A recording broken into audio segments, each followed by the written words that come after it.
Assalamualaikum warahmatullahi wabarakatuh. Alhamdulillah, terima kasih Pak Sugi, terima kasih Kiai Didin dan para orang-orang tua. Alhamdulillah, mudah-mudahan kita nggak kehilangan belief ya, nggak kehilangan keyakinan. Saya sering bilang sama teman-teman, no matter how, no matter what, if you believe, insya Allah lah, insya Allah. Makanya Pak Sugi, dakwah saya sebenarnya ngajarin keyakinan aja sih sebenarnya. Apapun temanya, ujungnya tuh di keyakinan. Sering saya tanya sama ibu-ibu, punya siapa ya pasar? Punya yang dagang katanya. Bukan, pasar itu punya Allah. Yakin nggak? Gitu. Terus ketika mereka bilang, yakin Pak Ustadz. Oke, Tuhannya siapa nih? Duit apa Allah nih? Bingung deh. Karena udah tahu arahnya kemana gitu. Dibilang Allah dia butuh duit, dibilang duit ya Allah nggak ada duanya gitu. Lalu saya bilang Tuhan kita itu Allah. Kita sepakati dulu nih, saya bilang. Ayo ikutin saya. Walillahi mulkus samawati wal ardh wa ilallahi turja'ul. Semua yang ada di langit dan bumi itu punya Allah. Termasuk nanti pasar punya Allah. Yakin nggak pasar punya Allah? Yakin. Oke, kalau yakin, pergi kita ke pasar. Nggak usah bawa duit. Nggak usah bawa dompet, nggak usah bawa kartu ATM, kartu kredit, nggak usah bawa handphone. Udah jalan aja. Yang penting kita minta sama Allah. Sebelum kita datang, kita minta dong. Kalau main datang-datang aja lo nyolong. Minta dulu sebelum ke pasar. Begitu saya bilang sama ibu-ibu kayak, saya bilang sebelum ke pasar duha dulu lah, minta dulu, tulis tuh apa yang mau dibelanjain, tulis, taruh di atas sejadah, kita sholat dah. Terus kita bilang dah sama Allah, innad duha duhauka wal bahaa bahauka wal jamala wal quwwata wal qudrata wal ismata. Nah, ambil kertasnya. Wa inna dagingnya daginguka. Wa inna ikana ikanuka. Wa inna sayura sayuruka. Wa inna cabeya tomata bawanga cabeuka tomatuka bawanguka. Semuanya milik Allah. Tinggal minta doang. Segitunya kita dorong soal belief. Sedikit yang mau jalan ke pasar nggak bawa duit. Sedikit. Rata-rata mereka ada barrier. Nah, kelihatannya umat ini lagi persoalan di masalah beli. Di semua sektor gitu. Makanya saya ya asikin aja tuh di dunia belief itu. Temanya apa kita pokoknya soal beli, soal sedekah misalkan. Ujung-ujungnya iman lagi. Saya ceramah di TV, saya bilang, "Ini hari apa nih?" Selasa. Ya udah, siapa orang yang Selasa malam ini keluar dari rumahnya pergi terus dia sedekah apa yang dia punya, insya Allah Selasa besok ketemu saya lagi udah diganti sama Allah 10 kali lipat. Gitu saya bilang. Ini zaman dulu nih, tahun-tahun 2007. Sekarang udah agak kurang berani juga nih ngomongin. Habis sekarang dikomongin di Facebook. Pengen tuh kayak Tuhan aja katanya. Padahal ini soal belief gitu. Ini soal belief, nggak usah kita bicara Muslim. If you believe, nggak usah bicara orang yang punya Tuhan itu loh. Orang yang nggak punya Tuhan aja asal dia percaya, bisa jadi gitu loh. Kenapa kita yang punya iman enggak? Seru nih tentang belief ini. Ada tiba-tiba jemaah depan TV gitu ya, tukang nasi itu waktu itu pasang suami istri. Kelak di kemudian hari saya kenal namanya Syafi'i. Rupanya dihadirkan sama Allah belief itu. Jadi dia nabung dari 2006 awal, ini ada kaitan sama Basnas nih.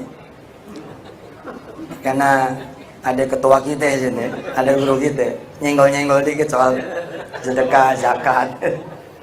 Dari tahun 2006 awal nih orang Syafi'i, ini udah nabung tuh buat kontrakan. Di dalam kontrakan dia itu ada warung. Desember habis 1.400.000. kumpul-kumpul duit selama setahun ada 1 juta, Kiai. Nah di Desember 2006 dia datang ke yang punya kontrakan, maaf nih, saya cuma punya 1 juta. Tapi sama yang punya kontrakan bilang nggak bisa, 1,4. Pegang dulu, nanti saya penuhin sisanya. Nggak, nanti saya kasih waktu 2 bulan. Februari aja Anda bayar, akhir Februari Anda bayar. Nanti kepake duitnya, jangan kamu pakai. Pokoknya kamu cari data 400, nanti akhir Februari kemari. Gak apa-apa kok, bayarnya nanti aja akhir Februari. Nah itulah, Januari 2007 awal ketemu saya di TV. Lalu kasih matematika, siapa orang ngasih 1 jadi 10. Ini orang berdua mikir nih, dia nyenggol bininya nih. Dengar Ustadz Yusuf tuh, dengar. Berarti kalau kita ngasih 1 juta, kita bakal punya duit 8,6 juta. Tahu nggak 8,6? Dikurangin 1,4. Alhamdulillah bininya nggak percaya. Kata bininya, kita ini nyari setahun 1 juta kok. Masa iya seminggu jadi 10 juta, dari mana hitungannya? Nah, keimanannya Syafi'i kemudian melit dia, memimpin dia. Kalau kita nggak percaya mereka bakal menang, sebenarnya nggak akan menang juga. Masalahnya kita percaya nih mereka menang. Kayaknya kita kalah, kalah udah gitu loh. Beliefnya dulu dah, langkah nomor 17 kali deh. Beliefnya dulu dah gitu. Insya Allah dah, begitu aja udah ngomongnya. Ini Syafi'i ini ya, dia bilang sama istrinya, ayah percaya, abah percaya, pokoknya minggu depan kita bakal punya duit 8,6 juta. Jadi sedekah 1 juta dikali 10 juta kurang kontrakan 1,4, jadi 8,6 sisanya. Sebagai istri, samina wa ta'na. Kata istrinya ini 2007 awal nih, terserah abah deh, kita nggak ikut. Pokoknya tanggung jawab kalau sampai nggak diganti. Kita cuma punya waktu 2 bulan. Alhamdulillah saya waktu itu acaranya cuma hari Selasa. Selasa malam dieksekusi tuh duit 1 juta. Bang, habis itu. Selasa Reboknya ditungguin. Mana nih yang ngasih 10 juta? Kemis nggak datang tuh Allah. Jumat nggak datang. Sabtu, Minggu, Senin nggak datang. Datang tuh saya yang muncul hari Selasa. Assalamualaikum warahmatullahi wabarakatuh. Dalam keadaan duit belum diganti. Syafi'i itu kemudian jadi teman saya tuh orang. Cerita, Ustadz tahu nggak? Waktu Ustadz muncul hari Selasa, bini aneh cemberut. Apa kata bini aneh? Ustadz Abah tuh, gara-gara dia tuh duit kita 1 juta hilang. Ini udah seminggu nih, mana 10 juta? Tapi Syafi'i memelihara beliefnya itu. Kata Syafi'i, Allah tahu kali kita butuhnya akhir Februari. Allah tahu kali kalau kita butuhnya akhir Februari. Udah sih, tungguin aja. Ya namanya istri barangkali begitu ya, lain pikiran dengan orang laki, mikirin terus. Akhirnya minggu kedua jadi minggu ketiga, minggu ketiga jadi minggu keempat, Januari pindah jadi Februari. Ada apa tuh di Februari? Ada deadline. Deadline tuh akhir Februari, kalau nggak bayar begitu, Pak Zainul Bahar Nur nih, kalau nggak bayar maka dia akan diusir. Setengah mati Syafi'i bilang sama istrinya, Abah percaya sama Allah, nggak mungkin Allah itu bohong. Tapi kata istrinya, ini udah bulan ke-5, udah minggu ke-5, naik lagi minggu ke-6, naik lagi minggu ke-7. Nah di minggu ke-7 istrinya bilang, ya udah sekarang begini aja, kita datang ke rumah bapak saya, kita pinjam duit sama dia. Kata Syafi'i, nggak mau. Saya harusnya ngasih duit, masa minjem duit? Syafi'i cerita sama saya di 2008. Tadi tahun berapa tuh? 2007. 2008 Syafi'i cerita sama saya di Bandara Juanda, Surabaya, April tahun 2008. Dia ngundang saya ngeresmiin pabriknya yang dia bangun, ya. Dia dapat proyek 38 miliar, terus dia bangun pabrik. Mungkin perusahaan catering ke-6 terbesar saat itu. Bisa di list perusahaannya, bisa dilihat di internet. Beliau ini bangun kawasan pabrik 12 miliar rupiah. Jadi tanah sama bangunan itu 12 miliar. Dia utus wartawan Surabaya Post untuk nyari rumah saya. Di Desember 2008 ketemu rumah saya dan wartawan itu cerita kepada saya.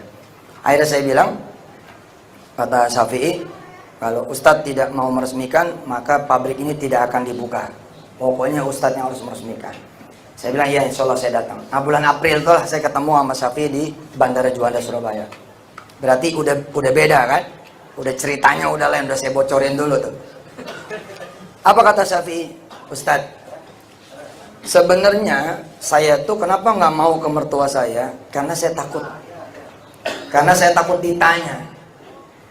Emangnya kamu nggak punya duit begitu? Saya mau jagain Ustadz nih. Caranya adalah saya nggak mau datang ke mertua. Takutnya ditanya, emang kamu nggak punya duit? Kamu nggak kerja? Kamu nggak usaha? Usaha apa? Kerja. Kemarin ada duit. Terus kenapa? Sekarang nggak ada duit. Kenapa? Ya itu disedekahin. Sedekahin ke siapa? Ke orang miskin, orang susah. Ustadz Yusuf, kata Syafi'i, bapak saya itu sopir, gajinya 600.000. Kebayang nggak kalau tahu mantunya sedekah 1 juta? Sedangkan dia mertuanya ini sopir, gaji 600.000. Karena itulah Syafi'i bilang saya nggak mau datang. Akhirnya di minggu ke-7 Syafi'i bilang nih, ini nguji mental nih, menguji iman nih, nguji belief nih. Syafi'i bilang nih sama istrinya, daripada kita ngomongin kontrakan melulu, duitnya juga nggak ada, mending kita cari rumah. Rumah siapa di sini yang mau dijual, itu aja kita beli. Jadi kalau nanti kita diusir dari kontrakan kita pindah ke rumah yang kita beli. Pak, ini emang rada-rada ini. Syafi'i ngomongnya seperti ini. Istrinya ketika sudah menjadi kawan saya, bicara juga sama saya. Istrinya Syafi'i, Ustadz, sebenarnya waktu itu saya juga pusing palanya. Akhirnya saya iyain aja. Suami saya nyari rumah, saya ikut. Maksudnya supaya refreshing aja gitu. Ternyata suami saya bener-bener nanya rumah. Jadi ada rumah, tulisannya dijual, diketuk sama Syafi'i. Benar ini rumah dijual. Assalamualaikum, ini benar rumah dijual. Benar dijual. Buat siapa? Buat saya. Dilihatin tuh Prof, dari atas ke bawah. Buat panjenengan ini? Iya buat saya. Oh iya masuk dulu. Istrinya nggak mau masuk. Kata istrinya, bah, ini bukan rumah kita. Si abahnya bilang, emang bukan rumah kita. Kita lihat-lihat aja, ayo. Masuklah ke dalam. Istrinya cerita, ya Allah Ustaz, dengkul saya gemeter ngeliat rumah itu. Kebayang ya Pak, rumah dia itu 1.400.000, udah ama warung nasi.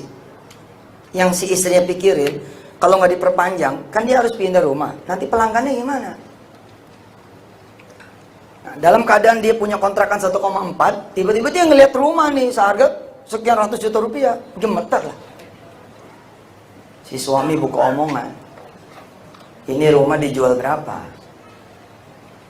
Yang punya rumah bilang 700 juta. Dengar 700 juta, istrinya langsung bangun. Ayo mbak pulang. Kan ditahan sama si suami. Apa kata si suami? Ini maksudnya gini ya, dalam memutuskan sesuatu, dalam menargetkan sesuatu, emang harus yang beyond. Kalau nggak beyond mah ngapain dirumusin? Kira-kira begitu. Kalau nanti teman-teman ngerumusin sesuatu gitu ya. Sekarang saya udah nggak main lagi miliaran, males gitu. Pengennya triliun gitu. Pokoknya jeder gitu. Mau nyampe kayak nggak nyampe kayak ngomong aja dulu gitu loh. Ntar gue nyampe gitu insya Allah gitu. Jadi Pak Helmi ya kalau saya diajak ngomong ratusan juta malas gitu sekarang. Oh, udahlah yang triliunnya kita ngomong. Ya, encourage ourselves gitu loh. Oke, motivate yourself. Hajar. Syafi'i bilang begini Pak, nggak bisa kurang tuh rumah. Ditanya nih sama yang punya rumah. Ini orang Sidoarjo. Ada Lapindo di sana dengan segala cerita cintanya. Cerita ini berasal dari sana Pak. Kata yang punya rumah, nawar berapa? Kata Madura nih yang satu Syafi'i, Kalau 500 gimana? Oh, istrinya ngeliatin. 1,4 nya lagi nyari duit 1,4. Lagi nyari 1,4 kok gitu. Saya tuh ya kalau lagi rapat sama Darul Quran, ketika Darul Quran nurunin targetnya, saya tambahin tuh. Beneran saya bilang.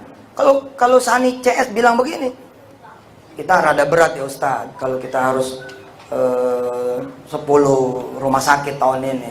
Saya bilang kalau begitu kita 100 rumah sakit, 100 kota. Nah karena udah apal, kalau saya udah bilang A, males tuh teman-teman. Karena kalau dikoreksi nanti jadi naik targetnya. Syafi'i hebat sekali, kata Syafi'i. 500 gimana? Istrinya ngeliatin. Ketika yang punya rumah bilang, gak bisa. Alhamdulillah. Istrinya bilang, Alhamdulillah. Syafi'i ngomong lagi. Kalau 600 gimana? Oh no. Istrinya berdoa istrinya. Ya Allah, nggak apa-apa deh, nggak dibayar tuh sedekah nggak apa-apa. Yang penting suami saya sehatin, kembaliin. Syafi'i nanya kalau 600 bagaimana? Ini saya bukan sekedar cerita tentang sedekah ya, tapi cerita tentang beli. Jangan sampai kita kehilangan beli gara-gara faktanya kita kalah, faktanya kita rugi, faktanya kita belum berhasil, faktanya kita belum bisa, faktanya kita belum mampu. Nggak ada urusan, nggak ada urusan. Demi Allah nggak ada urusan, nggak ada urusan.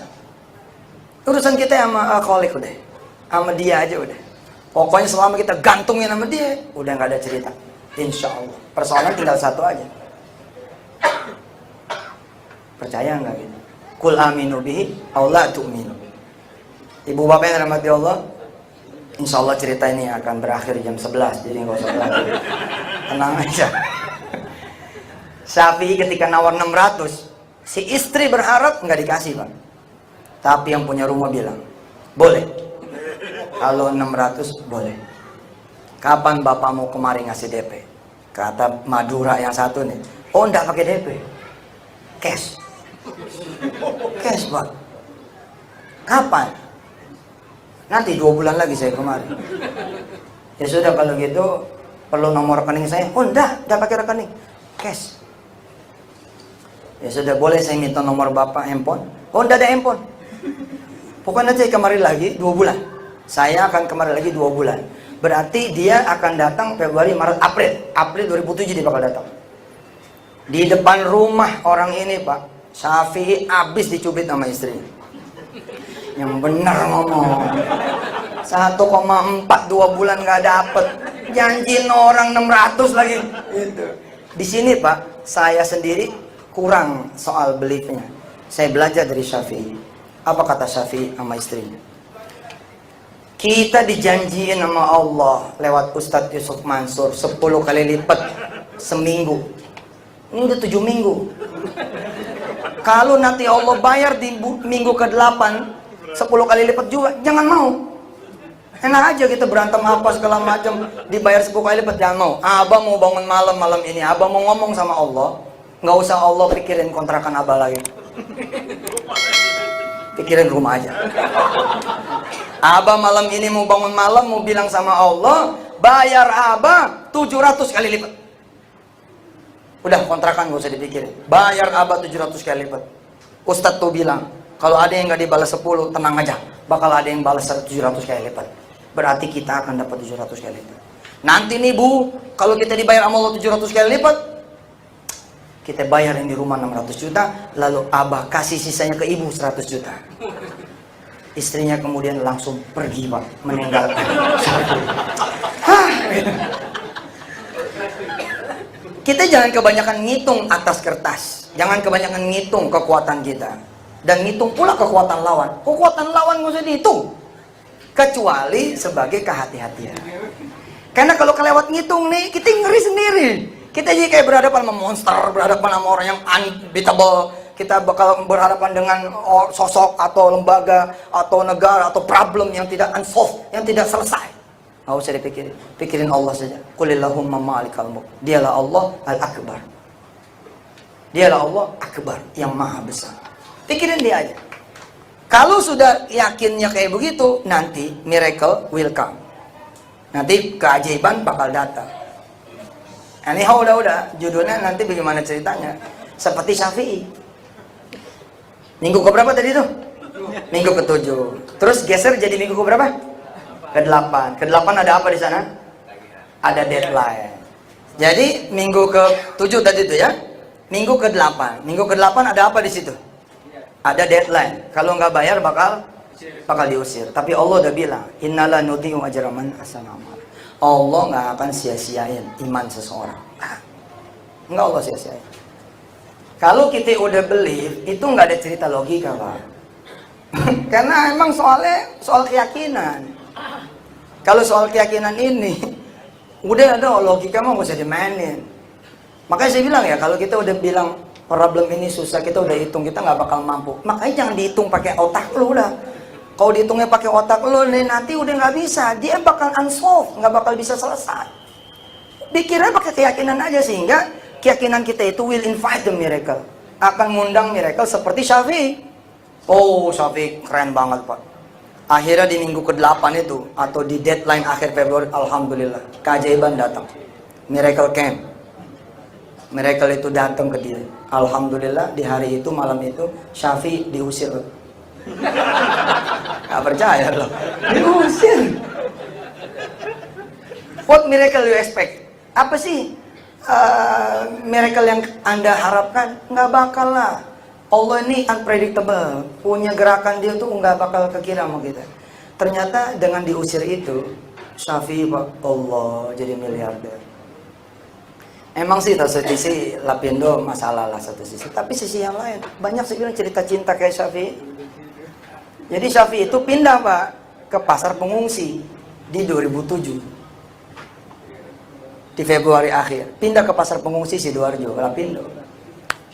Siapa yang sangka di situ malah datang nih orang yang nggak ada kelasnya, itu orang biasa punya. Cuma nanya gini, Kiai, tadi ayatnya dibacain gitu sama imam kita. Wa ilam yusibah bilun fatal. Kalau nggak dikasih semua, dikasih 10% gitu. Syafi'i termasuk yang dikasih pol. Jadi ada orang kecil datang ke dia, Pak, mau nanganin catering buat pengungsi nggak? Saat itu masih ditanggung tuh. Mau. Duitnya gimana? Cash duitnya di depan. Oh ya boleh lah. Bayangin ya, Pak, kalau Allah kemudian realisasiin janjinya ngasih 10 kali. Ini nggak terjadi nih cerita ini. Nggak bakal dapet nih cerita ini. Tapi Allah tahan tuh, supaya Allah ngasih 700-an. Syafi'i singkat cerita dapat tuh order.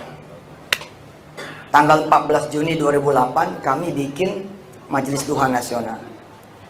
Simpul-simpul seluruh Jakarta, hari ini ada 8.800 titik. Hari ini Mas Andi, ini berkah antum juga, karena beliau yang nginjak pertama, jadi pembina upacara pertama. Sekarang udah 8.800 titik Majelis Duha Nasional. Waktu itu ada 3.500 jamaah Jabodetabek yang kita undang untuk meresmikan Majelis Duha Nasional. Syafi'i jadi bintang kehormatan. Syafi'i cerita sama jamaah, Pak Ustadz dan teman-teman, kata dia gitu, saya nanya, emang berapa pengungsi sih yang harus saya kasih makan gitu. Orang ini bilang 6.000 pengungsi, 6.000 orang. Syafi'i bilang, ini dengar 6.000 aja saya udah goyang, Ustadz. Ini warung-warung, kalau tadinya warung 1,4 juta, sekarang warung tenda malah ini 6.000. Belum goyangnya, ditambahin sama yang ngasih kontrak. 3 kali makan Syafi'i, pagi, siang, malam, 18.000 bungkus. Syafi'i di depan kami Kiai ngomong begini, Pak Ustadz dan jamaah, saya langsung pusing kepala saya. Ini mikir nyari karet gelangnya di mana? 18.000.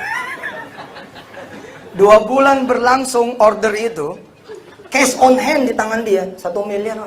1 miliar. Allah kari. Lewat tuh 700 juta. Lewat. Dan dia buktiin omongan dia. Dia datang tuh pakai tentengan duit tuh. Gabrukin duit 600 juta. Ceder. Kan dia bilang tuh.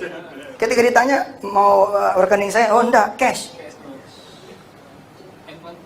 Mana nomor handphone? Oh enggak ada handphone. Pokoknya ini orang mau beli rumah 700 juta tapi nggak ada handphone, gimana coba?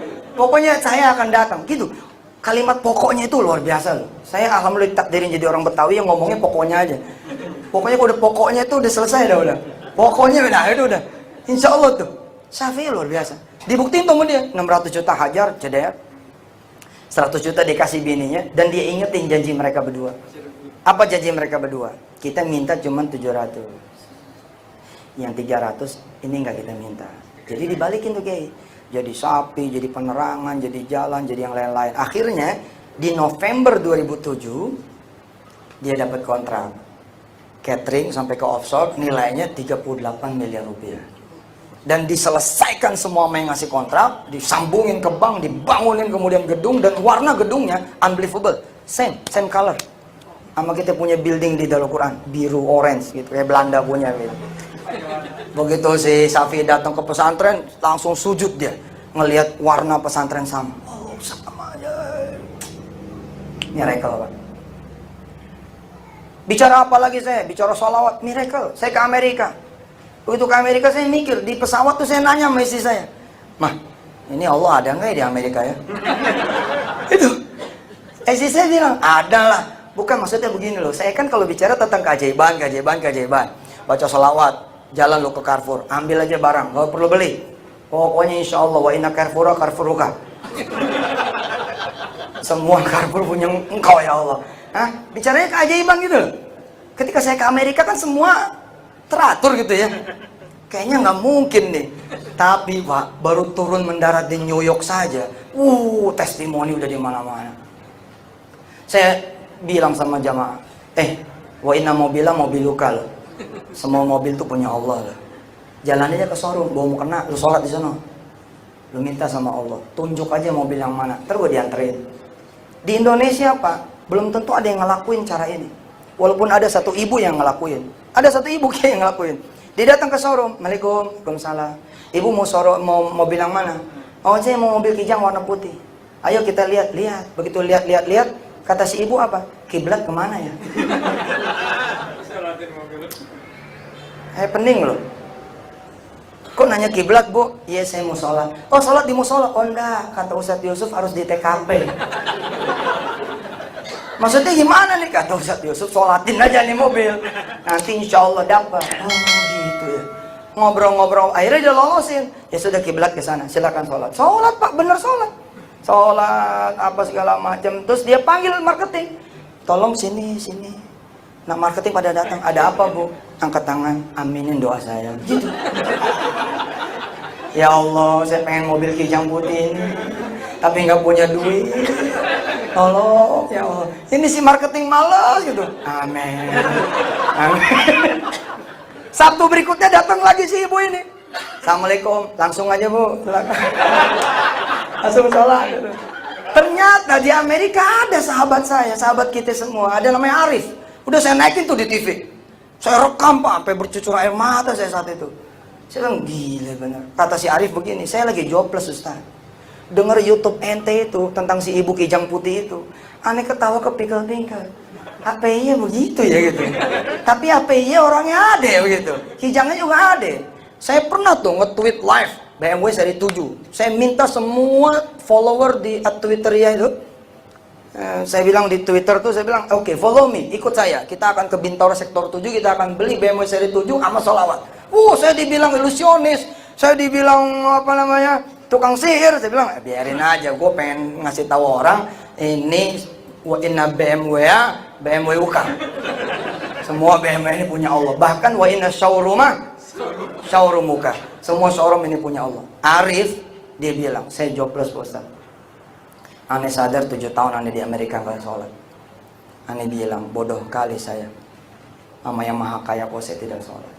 Hari itu saya nge-track sholat Ustaz, dan saya datang ke Kamek apa gitu, showroom di di Amerika, di Washington DC. Saya datang Ustaz ke sana.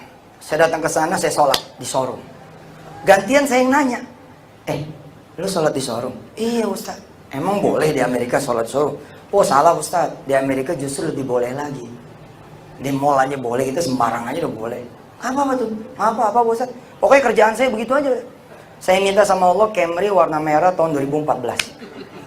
Sedan. Saya sholatin kira-kira 7 kali Sabtu, Pak Ustadz. Alhamdulillah. Ada teman saya udah jalanin Uber, terus dia telepon saya. Mau nggak jalanin mobil saya? Dia bilang, oke, mau. Sampai sini nggak amazing, Pak, biasa aja. Yang amazing adalah mobilnya Camry warna merah. Allah. Begitu datang, Camry warna merah. Oh, subhanallah. Cuman begitu dia STNK-nya 2012.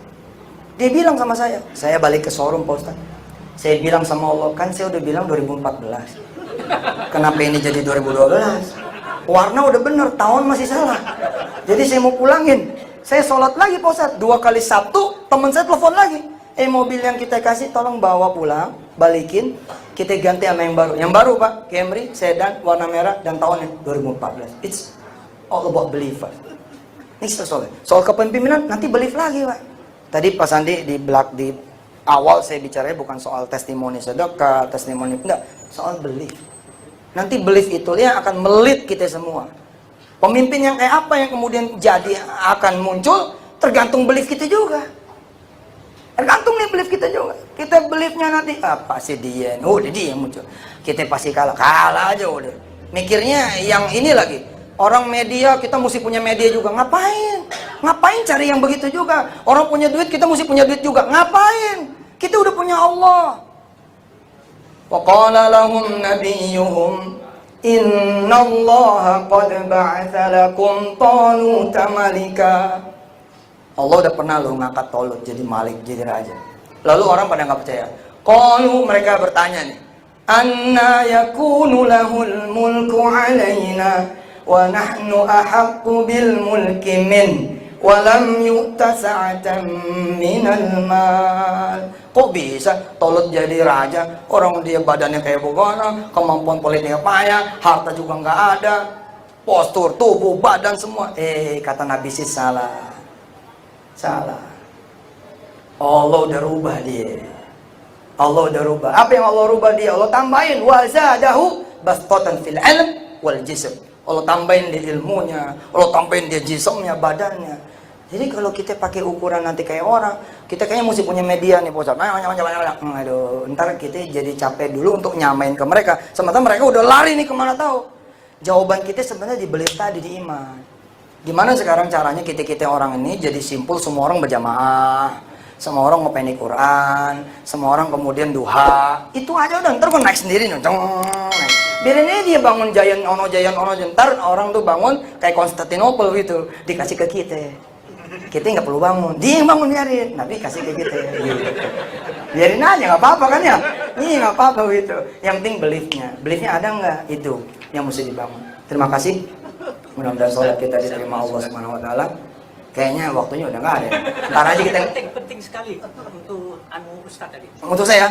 Oh, subhanallah. Iya deh.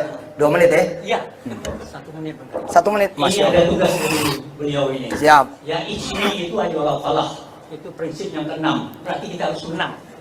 Nah, ini ilmunya beliau ini luar biasa kan. Apa itu? Kita selama ini kan kalah terus dari kelompok Yahudi. Nah, kita harus menang karena ilmu manajemen Islam itu harus kita menang di dunia. Oke. Nah, silakan. Insya Allah. Baik. Kita pasti menang. Terima kasih. Assalamualaikum warahmatullahi wabarakatuh. Ini juga perlu kita perhatikan, saudara-saudara. Harus change your word. Kata-katanya harus dirubah. Kalau bisa kita jadi the winner poll. In fact we lose, okay, do not say that. Jangan dikatakan. Ini pengaruhnya banyak. Pengaruhnya banyak. If you can change your words, nanti kita bisa change our world. Kalau kita bisa mengubah kata-kata kita, nanti kita bisa mengubah dunia kita.